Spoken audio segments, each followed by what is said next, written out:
Hey guys, T-Buller.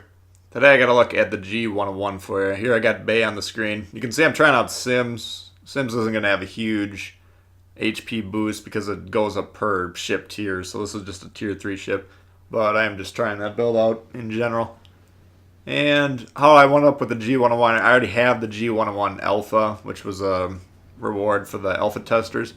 But like the Founders Edition, they've now given away all the unique ships for the Alpha testers, which is fine. But the G101, very enjoyable. If you're looking for a tier 3 destroyer, I would recommend it. I think it's on sale for the first week or so maybe 4 or 5 days left on that. Check the store. But it's like 200 Sakura coins. Now, how many Sakura coins we're reasonably going to get still up in the air. I think they wrote on Reddit it was like 4,700 or something like that maximum throughout the duration. But you need John Bart and you need G101. I think you get 750 from each branch. And, of course, getting John Bart early, you're going to have to actually pay doubloons. So that one might be less reliable. G101, though, I would probably pick up the ship just to earn the Sakura coins.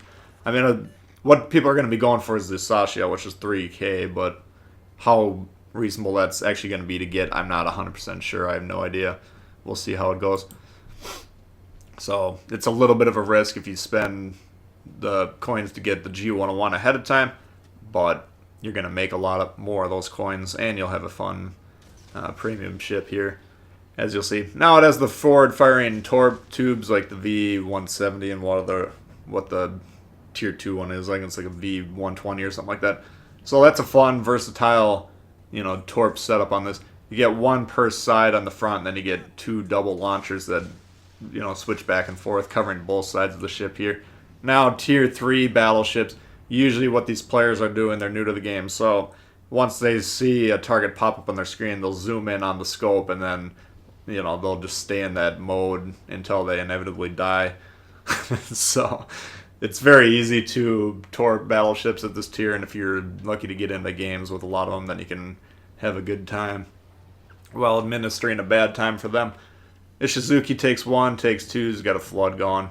What does he do? I'm assuming he's going to turn hard in to avoid that final salvo. No, he just keeps going and gives us the first blood. So this is kind of another Seal Clubber's delight. What's the deal with this? It's got 4.5 detectability on my build, which is, 4.9 on the Isakaze. Not quite as high a level commander on that build, but great concealment is basically the point. I mean, it's better in the Kamikaze, let's just put it that way. And you're going against even lower tier players, so... Wickus here, I'm assuming he's going to ground, so I shoot one kind of where I think he might be able to bounce off of, and then once he begins backing up, he's essentially at full speed right there, so we shoot one right on the indicator. That's going to cover as far left as he can possibly get, but he hits some torps there, and he gone for the first dev strike of this match. So right now I do have a destroyer on the map. This is a bit of a mistake here. I need to at least visually inspect that shot. Now these are low tier destroyer guns that are really high floaty guns, you can see, and maybe I just missed the destroyer on the screen, but you need to visually confirm whenever destroyer is on the screen, visible to your team. If you have a shot at it, go ahead and look at it and take that shot. So whittling down this Kaiser, not really that important for me to be doing.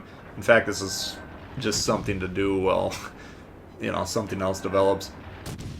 Even if I get 1 fire, even if I get 2 fires, the Kaiser has bigger problems to deal with than me, so conversely, it's just not that important for me to be doing this. But, I doubt that I would have had a great shot at that destroyer anyways, but you need to get in the habit of just checking it out at least. So, I mean, you have the front firing torps, they're slow, 54 knots in the water torps, but they reload constantly. So it's a very effective torp boat. A lot of people will probably run Von Spee on this. Once I get some points on him, I'll definitely try it out. And probably put him on this version and then keep Bay in the Alpha version. But, it's a solid destroyer. If you need a tier 3 premium for the weeklies, go go ahead and get it for that reason alone. If you're looking for good destroyers that are fun to play, that's a good reason to get the G101. Not a lot of downside to the ship, frankly. Here, this is a risky play. Now, the Orion, he looks like he's backing up, so my options are go around the right-hand side. But if he goes forward, then I'm just taking myself out of the play for minutes and potentially giving up on the damage here. So I'm taking a very risky play that I wouldn't usually make in a higher tier game. Going left. Why? Because I'm going to get permanent spotted by this Orion once they come around. He's inside my blue circle on the map, so I cannot be unspotted from him. The only way I could is by using smoke, but that's on cooldown for quite a while longer.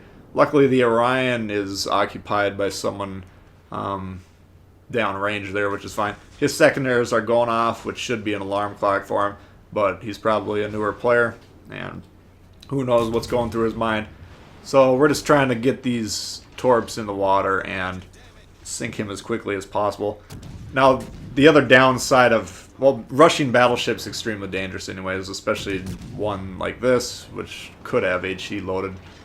But aside from that, being permanently spotted, he did have 2 battleships that were over here supporting him, and those ships can also shoot at me. So it's extremely risky play across the board, but sometimes you can get away with stuff like that, playing a little fast and loose at the low tiers, which is, for me, the draw of doing so.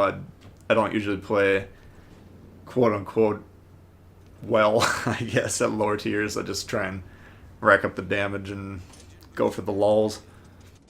Here's another technically bad play. Now we're up on ships quite a bit, and at this point I'm just trying to farm damage. And so I'm attempting to engage this while. I mean, we hit the speed boost, trying to get in close range of them just to get some torps on. Again, assuming these low-tier battleships are pretty bad at dodging the torps. So launching them at long range isn't as big of a deal as it would be at a higher tier where the ships are likely to keep adjusting their speed and course, so you need to get in a little closer. But recognize that he's sailing away from the objectives. He's sailing away from the middle of the map. You can very easily lose games by going after these targets. Now I'm doing this consciously, and you can see me look around once or twice trying to make sure that nothing is going too haywire up north, because I don't want to lose this game. But, you know, we're just trying to get some damage here. In general, though, ships that are kiting away from you, going away from the action, just leave them alone, you know. Even if they pop 2 heals, by the time they turn around and get back into the game, you can often have an actual impact on winning the game, and then go ahead and kill them anyways when they voluntarily get back into the game. But, you know, we got 3-4 ships chasing this guy. Again, it's not, we weren't at a risk of really losing the game, which is why I personally went after the play. But you need to, I want to point it out that that's technically a bad play, and you don't want to make that very often when you're trying to win games. So, getting back to the Sakura coins for a sec here. Just a disclaimer, I'm not a Sakura coin financial advisor or anything, you know. But I think if you get the ship now, while it's at a discount, I think it's like 200 or whatever, you know, and then you use that to complete the missions where you're going to get 750, you get the profit. I think that's probably going to be the best way to go about it, because, you know, I think most of us were trying to get the Asashio or something else in that store, and it's just not 100% clear to me how easy getting the rest of those coins are that are available, you know.